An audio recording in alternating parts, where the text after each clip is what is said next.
हम लोगों में ये क्या पैगाम दे रहे हैं? हालात अच्छे नहीं है। हमारे लिए हालात हर जमाने में ऐसे ही थे। हमारे लिए हर जमाने में हालात ऐसे ही थे। मुझे कोई जमाना बताइए, कोई जमाना बताइए। हमने अलजामेतुल अशरफिया मुबारकपुर में पूरी तारीख इस्लाम पढ़ी है। अपने असातिज़ा की निगरानी में हमने सीरत ज़ियाउन नबी का मुताला किया है, गज़वात को पढ़ा है, सराया को पढ़ा है, सारी चीज़ों को पढ़ा है। हमारे लिए हर ज़माने में हालात इससे ज़्यादा ख़राब थे।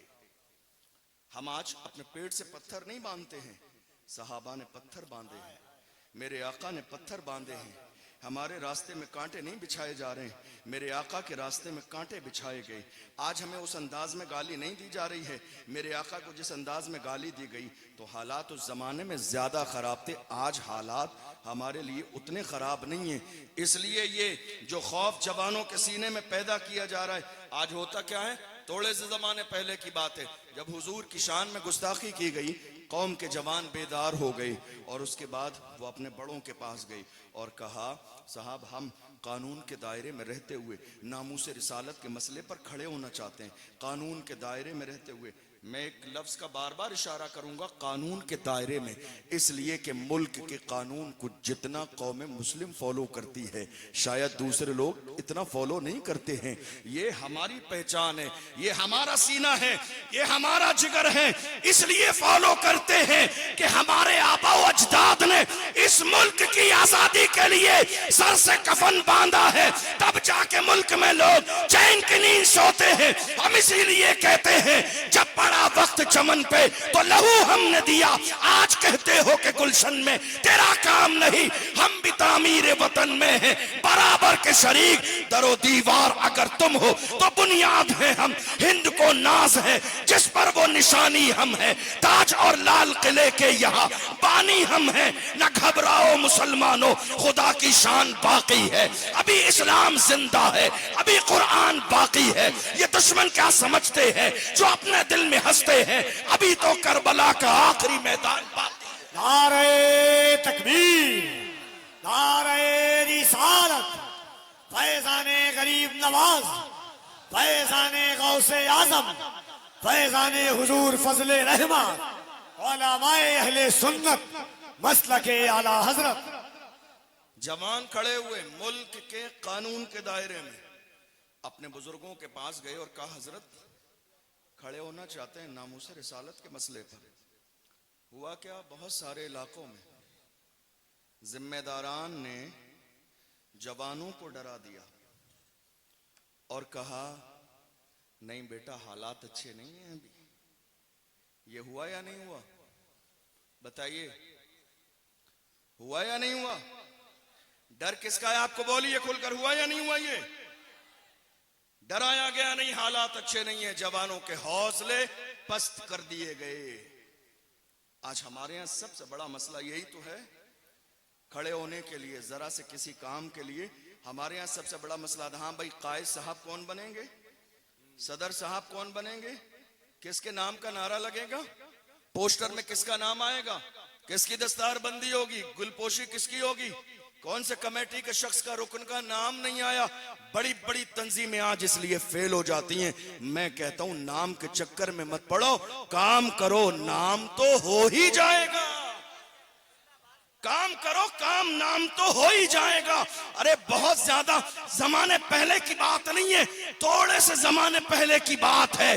पूरी दुनिया के कोने कोने में कौन जानता था, कौन जानता था खादिम हुसैन रज़वी कौन है, कौन जानता था कमर गनी उस्मानी कौन है, कौन जानता था सलमान अजहरी कौन है, कौन जानता था अशरफ जिलानी कौन है। बात सिर्फ इतनी है, जब तक बिका न था तो कोई पूछता न था, तुमने खरीद के मुझे अनमोल कर दिया। गुलाम बनो तो सही, हुजूर के गुलाम बनो तो सही।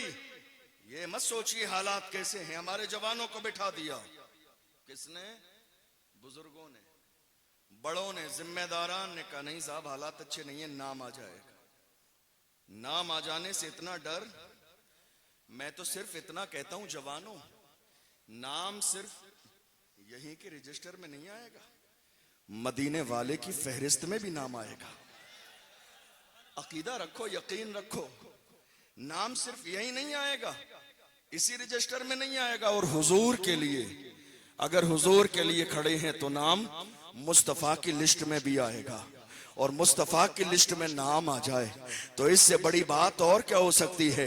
मैंने देखा है जब उस व्हील चेयर पे बैठने वाले को जेल जाने के लिए घसीटा जा रहा था तो वो रो नहीं रहे थे, मुस्कुरा रहे थे। पूछा क्या बात है, मुस्कुरा रहे, रो नहीं रहे? का बात सिर्फ इतनी है, तुम जिसके हुक्म पर घसीट रहे हो वो नहीं देख रहा है, मुझे जिसकी मोहब्बत में घसीटा जा रहा है।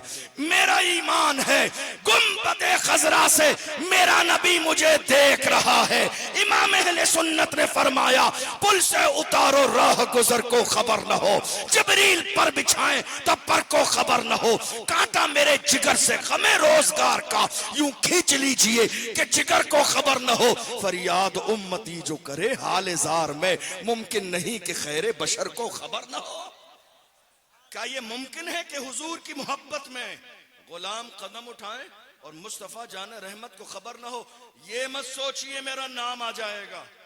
कौम जब ये सोचे कि मेरा नाम आ जाएगा, यकीन जानिए फिर जिंदगी में कभी ना उठ सकेंगे। नाम आता है तो आ जाए, और एक बार नहीं 1000 बार आ जाए, फिर भी कहेंगे कि मोहम्मद से वफा तूने तो हम तेरे हैं। ये जहां चीज है क्या लौह कलम तेरे हैं। कुव्वते इश्क से हर पस्त को बाला कर दे, दहर में इसमें मोहम्मद से उजाला कर दे। मोहम्मद की मोहब्बत दीन हक की शर्त अव्वल है, इसी में हो अगर खामी तो सब कुछ नामुकम्मल है। नाम आता है तो आ जाइए, मत सोचिए नाम आ जाएगा। हमने तो ये देखा उस जमाने में बड़े बड़े लोग अपने रूम में आराम करते रहे, एयर कंडीशन रूम से बाहर नहीं निकले, हुजूर की शान में गुस्ताखी होते रहे, डरते रहे, और सिर्फ डरते नहीं रहे बल्कि कौम को डराते भी रहे। दोनों काम किए। मगर ऐसे जमाने में एक आम आदमी बाजी ले गया, एक आम आदमी बाजी ले गया। अल्लाह जिससे चाहे अपना काम ले लेता है। हमने देखा जिस जमाने में खड़े होने वाले अपनी जान के डर की वजह से खड़े नहीं थे, वहीं महाराष्ट्र की सरजमीन पर एक मर्द कलंदर ने इतनी बड़ी रैली निकाली, अरे रैली नहीं रेला था, रेला, इतनी बड़ी रैली निकाली दुश्मनों के कलेजे दहल गए। उस मर्द कलंदर ने रैली में कहा था जो जान मांगोगे जान देंगे, जो माल मांगोगे माल देंगे, मगर ये हमसे कभी न होगा, नबी का चाहो जलाल देंगे। नारे तकबीर। जरा दोनों हाथों को उठाइए मोहब्बत से और कहिए लब्बैक या रसूल अल्लाह। और जरा बुलंद आवाज से लब्बैक या रसूल अल्लाह, लब्बैक या रसूल अल्लाह, लब्बैक या रसूल अल्लाह। आपको बताऊं हालात इतने ज्यादा खराब क्यों हैं? आपकी तवज्जो है? तवज्जो है आपकी? दो चीजों की वजह से जो मैंने समझा, हो सकता है हमारे किसी आलिम की, किसी मुफक्किर की राय मेरी राय के अलग हो, हम उनका भी एहतराम करेंगे। जो अब तक मैंने समझा, दो चीजों की वजह से मुल्क में कौम मुस्लिम के हालात इतने खराब हैं। नंबर एक, एजुकेशन पर तवज्जो न देने की वजह से, और नंबर दो, सियासत में हिस्सेदारी न होने की वजह से। सिर्फ दो चीजें हैं। एक, एजुकेशन पर कौम मुस्लिम की आज तक तवज्जो नहीं है, और दूसरी, सियासत में हिस्सेदारी नहीं है। हमारे लोग आज तक दरी बिछाने में फख्र महसूस कर रहे हैं। हमारे लोग आज भी गैरों के पोस्टर लगाने में फख्र महसूस कर रहे हैं। हमारे लोग आज तक गैरों के लिए स्टेज लगाकर उन्हें सोफे पे बैठने नहीं दिया जा रहा है। स्टेज लगाने के बाद धक्के मार के नीचे उतार दिया जाता है, फिर भी नीचे बैठ के गलत बयान सुन के तालियां बजा रही हैं। ये हाल आज हमारी कौम के लोगों का हो गया। मिजाज क्या बना लिया, कोई बात नहीं, नेता लोगों के साथ रहेंगे, कम से कम गली मोहल्ले के छोटे मोटे नेता कहलाएंगे। अपनी फिक्र को जरा संभाल लीजिए। व्हाइट कुर्ता पजामा पहनने से कोई कौम का नेता नहीं हो जाता है। अपने आप को नेता समझने से कोई नेता नहीं होता है। किसी गैर की दरी बिछाने से कोई नेता नहीं होता है। किसी गैर के जय विजय के नारे लगाने से कोई नेता नहीं होता है। याद रखिएगा, अल्लाह ने हमें गुलामी के लिए पैदा नहीं किया है, खुदा ने हमें क़यादत के लिए पैदा किया है। खुदा ने हमें लीडरशिप के लिए पैदा किया है। हम नारा क्यों लगाएं? अल्हम्दुलिल्लाह इमाम अहमद रजा के पीर खाने मारहरा मुतहरा से आवाज आई, किसी की जय विजय हम क्यों पुकारें, क्या गरज हमको, हमें काफी है सैयद अपना नारा या रसूल अल्लाह। आज हालात हमारी निगाहों के सामने, एक सियासत पर तवज्जो नहीं और हिस्सेदारी नहीं, और दूसरी एजुकेशन पर। आपको बताऊं, मैं 75 साल का जमाना गुजर गया इस मुल्क को आजाद हुए, और इतने लंबे जमाने में है कोई आपके पास सियासी प्लेटफॉर्म? नहीं है। कोई आपकी अपनी सियासी आवाज? नहीं है। कोई आपका सियासी रहनुमा और कायद? नहीं। और शायद कोई बन भी नहीं सकता है, क्योंकि हमारी कौम के कान इतने कमजोर हैं, ये काम करने वालों की कदर नहीं करते हैं, कान भरने वालों की कदर करते हैं। कान इतने कमजोर हैं हमारी कौम के, और बाज़ाब्ता अपने ही लोगों के खिलाफ एक मुनज़्ज़म साजिश का जाल बुन के तैयार कर देते हैं।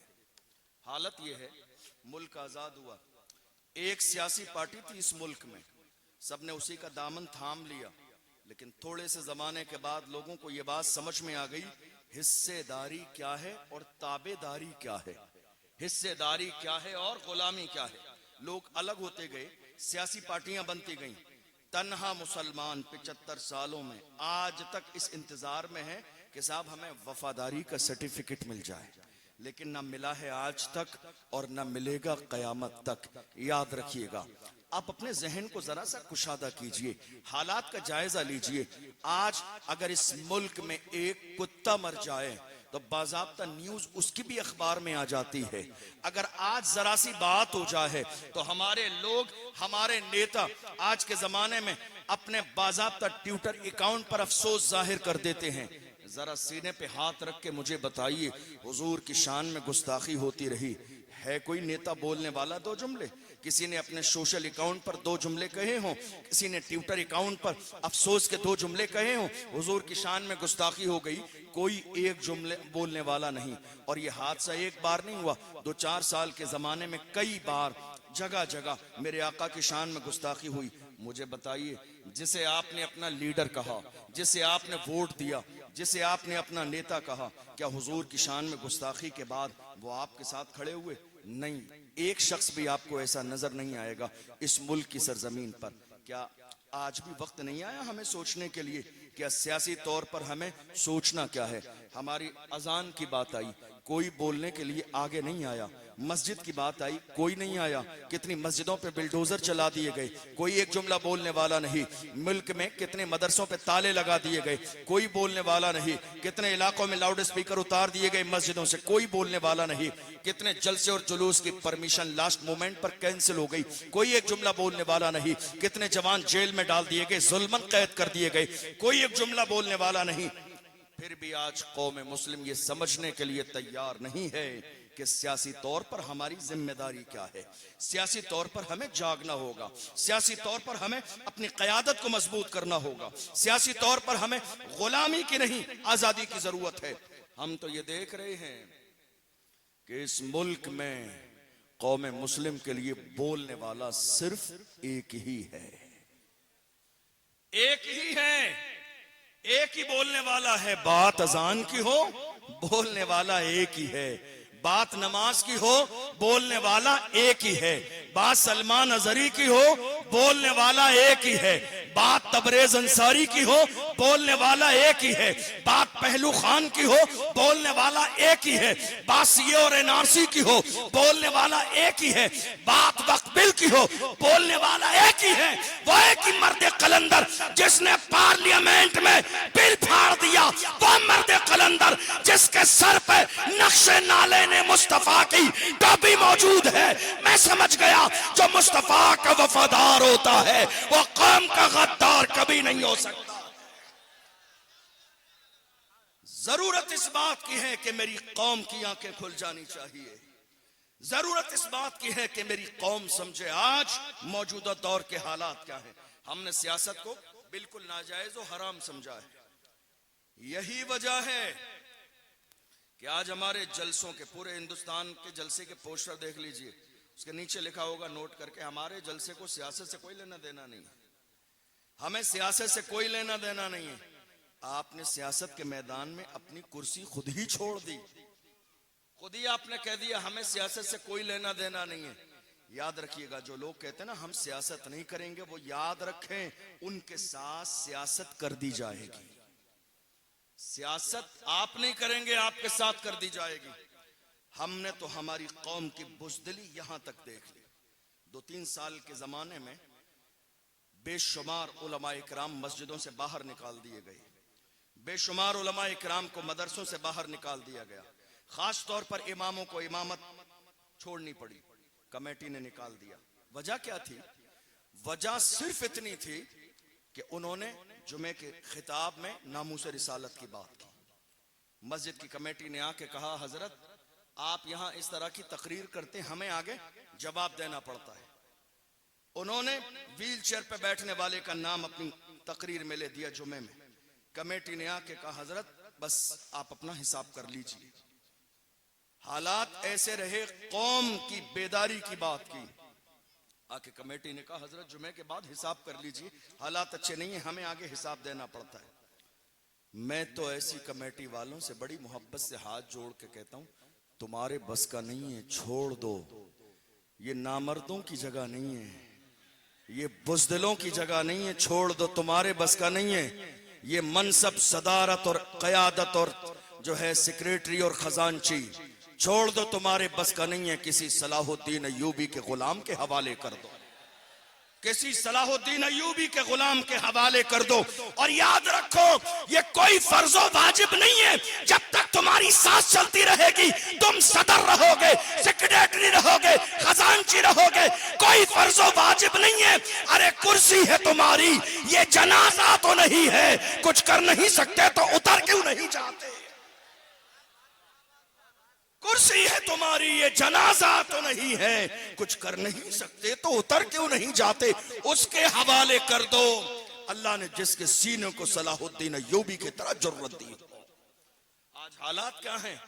हमारे अंदर खौफ पैदा करने की कोशिश करने वाले लोग गैर नहीं, हमारे अपने। ये ज्यादा अफसोसनाक सूरत हाल है। और दूसरी तरफ हमने तवज्जो नहीं दी एजुकेशन पर।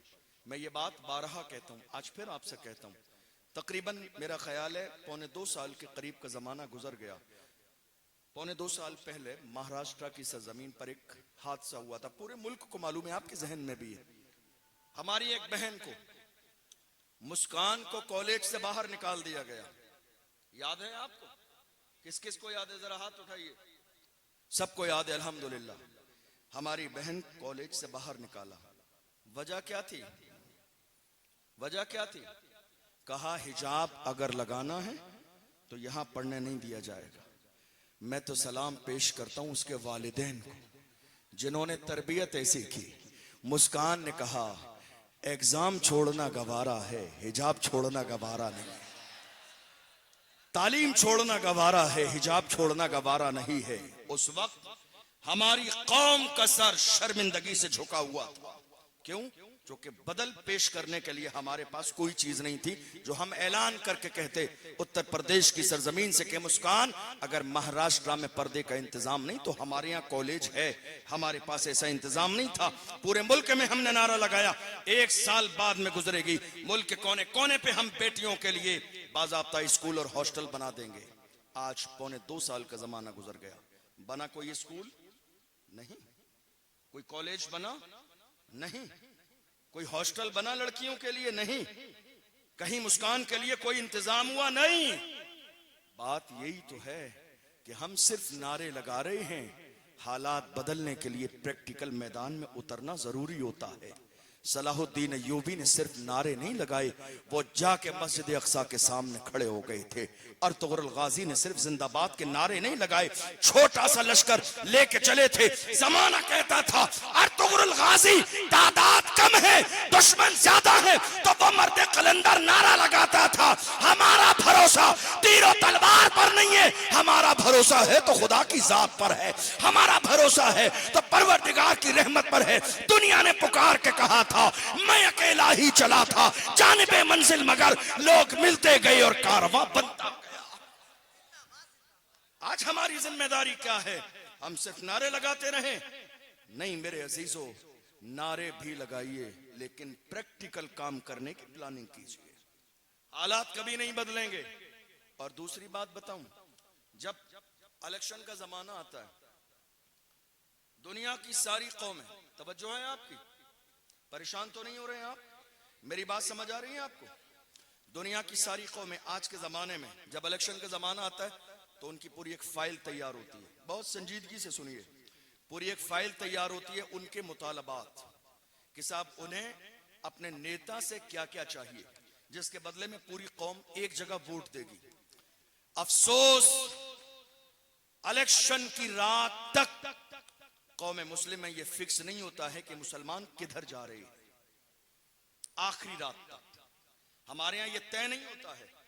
और दूसरी बात, हमें लंगर खाने की ऐसी आदत पड़ी हुई है कि हम इलेक्शन के वोट में भी, घर में 10 वोट हैं तो कसम खाने के लिए 10 वोट खराब कर दिए जाते हैं। एक वोट इसको, एक इसको, एक इसको, और कहा जाए, कहते हैं साहब कसम खानी पड़ती है। कसम क्यों खानी पड़ती है? तुम जिस मुल्क में रहते हो, ये हिंदुस्तान किसी के बाप की जागीर नहीं है। समझो इस बात को। कुर्सी पर कोई भी बैठे राजा तो मेरा खौजा है। तुम किसी के गुलाम नहीं हो, अल्लाह ने तुम्हें आजाद बनाया है। तुम ये मत सोचो कसम खानी पड़ती है। तुम ये देखो, राफूस रिसालत के लिए खड़ा होने वाला